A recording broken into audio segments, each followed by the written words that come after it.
उसी का परिणाम है कि आपकी मति जब भ्रष्ट हुई है तो आज आप यूजीसी एक्ट जैसा काला कानून लाए हैं। अगर काला कानून बनाकर हमको ये समानता नहीं ला रही बल्कि हमको ये बांटने का काम करेगी। यूजीसी के मुद्दे को दबाने के लिए महाराज जी के मुद्दे को आगे किया गया है और हम लोग यहाँ पर धरने पर बैठे हैं। शंकराचार्य जी के साथ जिस तरह से भेदभाव किया जा रहा है वो बहुत ही निंदनीय और बहुत ही दुखद है। उत्तर प्रदेश के अंदर इन दिनों यूजीसी बिल और स्वामी अविमुक्तेश्वरानंद का जो मुद्दा है, जो मसला है, वो छाया हुआ है और कुछ इस कदर इस पर राजनीति हो रही है कि प्रदेश के दो जो नौकरशाह थे उन्होंने भी अपने पद से इस्तीफा दे दिया। सवाल इसी बात का है कि इन दोनों प्रकरण को लेकर जो ब्राह्मण समुदाय से जुड़े जो लोग हैं, समाज से जुड़े जो लोग हैं, उनका क्या विचार है, वो क्या सोचते हैं। हमारे साथ वाराणसी के एक ब्राह्मण समाज से जुड़े कुछ बुद्धिजीवी वर्ग से जुड़े जो तमाम लोग हैं वो हमारे साथ हैं। हम उनसे बात करेंगे और जानने की कोशिश करेंगे कि इन दो मुद्दों पर उनकी क्या राय है, क्योंकि जिस तरीके से दो बड़े नौकरशाहों ने इस्तीफा दिया और स्वामी अविमुक्तेश्वरानंद जो शंकराचार्य हैं, ज्योतिषपीठ के सर्वे सर्वा हैं, उनको लेकर जिस तरीके से सियासत हुई उस पर क्या कुछ कहना है। दो मुद्दे छाए हुए हैं। एक तो यूजीसी बिल है, उसको लेकर दो नौकरशाहों ने, दो अफसर थे जो जिन्होंने इस्तीफा दे दिया, और स्वामी अविमुक्तेश्वरानंद का जो मसला चल रहा है, इस पर आप लोग का क्या विचार है? देखिए, हम लोग सभी लोग सनातनी लोग हैं। क्या नाम है आपका? मेरा नाम गौरव मिश्र। आप कहाँ के रहने वाले हैं? मैं काशी का रहने वाला हूं और हम लोग धरोहर संरक्षण सेवा संगठन के बैनर तले यहाँ काशी में धरनारत भी हैं यूजीसी एक्ट के खिलाफ। और आपने जो मुद्दा उठाया महाराज जी का और यूजीसी एक्ट का, दोनों का, तो दोनों आपस में कोरिलेटेड हैं। कैसे हैं आप समझिएगा। हम लोग सनातनी लोग हैं, मानस हम सब पढ़ते हैं और मानस को लेकर के हमेशा हम लोग उसी को अपना प्रमाण मानते हैं। उसमें गोस्वामी तुलसीदास जी ने स्पष्ट कहा है, उन्होंने कहा कि जब आप सत्ता के विरोध में हो, किसी सनातनी के विरोध में हो, तो आपका हालत क्या होता है। उन्होंने एक पंक्ति कही है, साधु अवज्ञा करफल ऐसा, जरई नगर अनाथ कर जैसा। आज आप देख रहे हैं पूरा भारतवर्ष जल रहा है। क्यों? क्योंकि साधु की अवज्ञा की गई है। आप शंकराचार्य से प्रमाण मांगने लग गए। शंकराचार्य को प्रमाणित करता कौन है? शंकराचार्य ही तो करता है। जब शारदा पीठ के शंकराचार्य जी उनको प्रमाणित कर रहे हैं, जब उन्होंने उनका पट्टाभिषेक किया है, जब पुरी के शंकराचार्य जी कर रहे हैं, तो आप उसमें कौन बोलने वाले होते हैं? उसी का परिणाम है कि आपकी मति जब भ्रष्ट हुई है तो आज आप यूजीसी एक्ट जैसा काला कानून लाए हैं। और इसमें भी आप देखिए इसमें क्या आया है।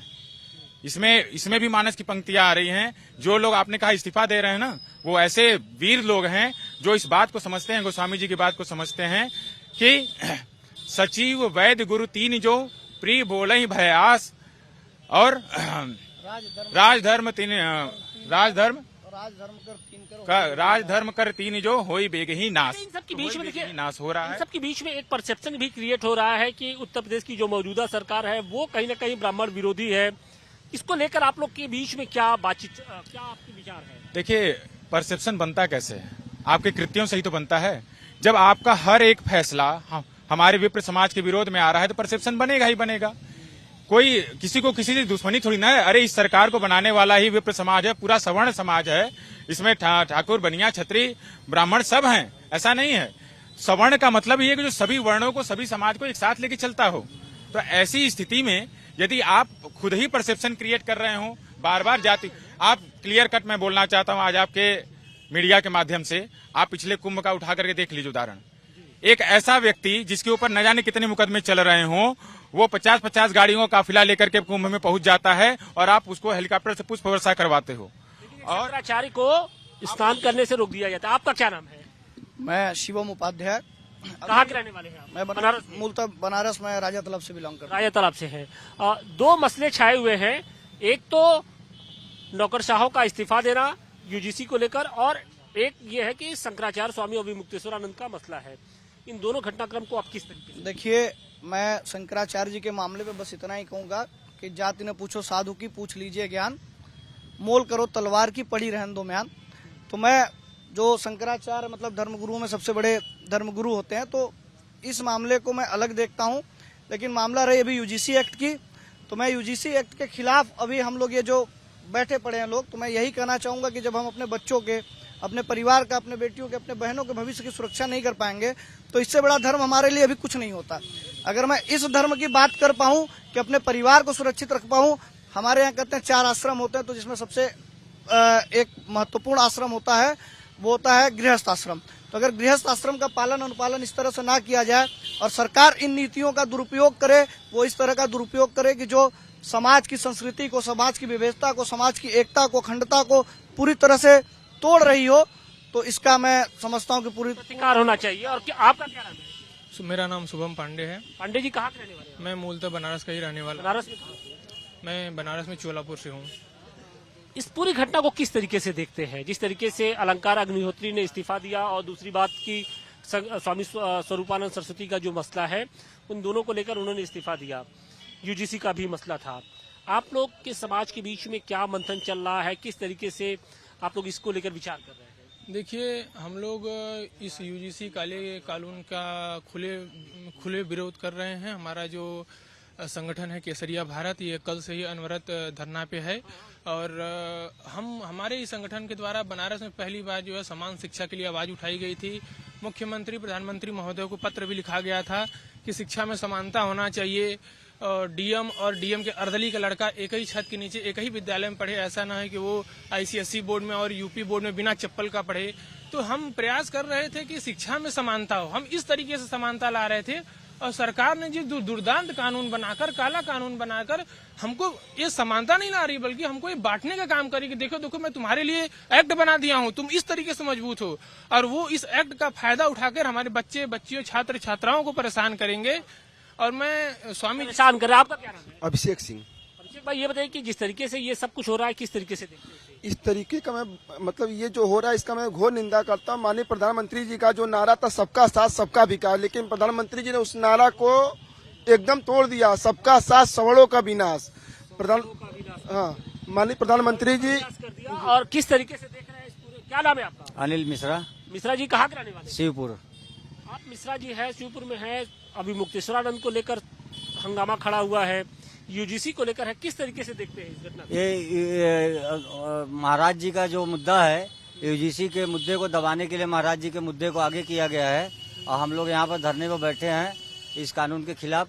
अगर हम लोगों की लड़ाई यहाँ से पूरी नहीं होगी तो हम लोग रेल रोको आंदोलन भी करेंगे। आंदोलन भी करें। आकाश भाई, किस तरीके से देखते हैं? जी, हमारे यहाँ सरकार ने इस यूजीसी एक्ट के नाम पर एक ऐसा हथियार खड़ा कर दिया है जिसका प्रयोग अनवरत जो है हमारे सवर्ण समाज के बच्चों और छात्रों पे किया जाएगा और जिसका उत्तर जो है इनके पास नहीं होगा।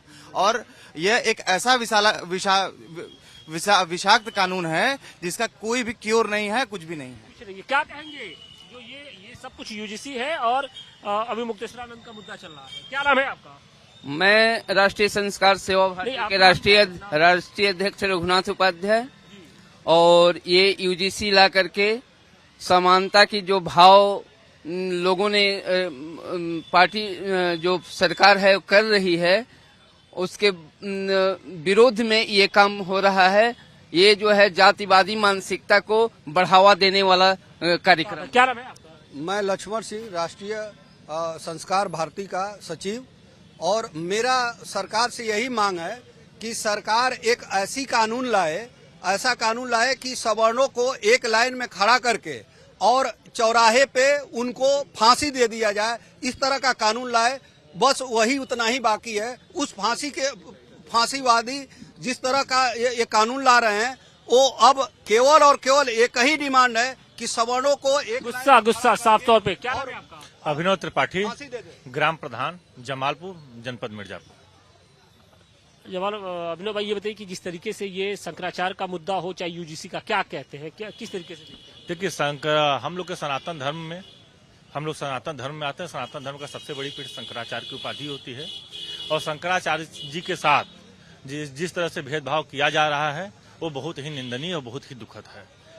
और बात रही यूजीसी की, तो यूजीसी अगर आप विश्वविद्यालय में जाते हैं, कॉलेज में जाते हैं और आपको किसी जाति विशेष के नाम पर अपराधी मान लिया जाए तो इससे बड़ी दुखद कुछ हो नहीं सकता। और अगर पिछड़े समाज के लोगों को, दलित समाज के लोगों को, सवर्ण समाज के लोगों को आपस में बांटने का काम ये सरकार जो कर रही है वो बहुत ये नहीं होना चाहिए। मैं ऋषभ चंदेल, ग्राम सागरपुर, बनारस से।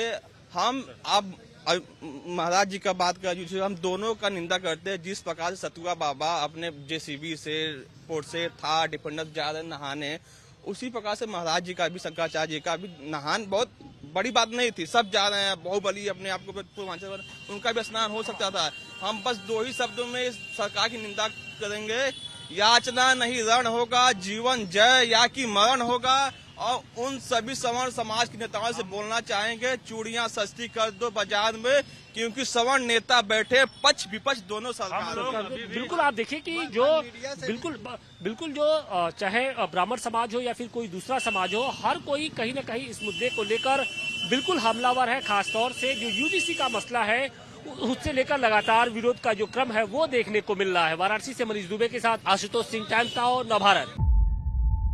जीरो हमने इन्वेंट किया, हमने बताया दुनिया को, जहां योग है वहां रोग नहीं। सबसे पुरानी सभ्यता है हमारी। गुलामी से तो और देश भी लड़े भाई, पर आजादी के लिए अहिंसा का रास्ता बस हमारा था। अपने पसीने से जमीन सींचता किसान और घर में घुसकर मारने वाले जवान, बस इसी मिट्टी ने जने।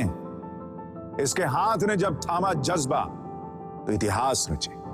कदम बढ़ाए तो चांद का वो हिस्सा चूमा भाई, जहां कोई कभी नहीं पहुंचा। आज पूरी दुनिया में शान से लहरा रहा है तिरंगा, और इसके पीछे है गर्व से भरी अनगिनत कहानियां जो लिखी जा चुकी हैं और लिखी जा रही हैं, जिन्हें मैं सुनाऊंगा राष्ट्रगर्व रोज शाम 6:25 पर।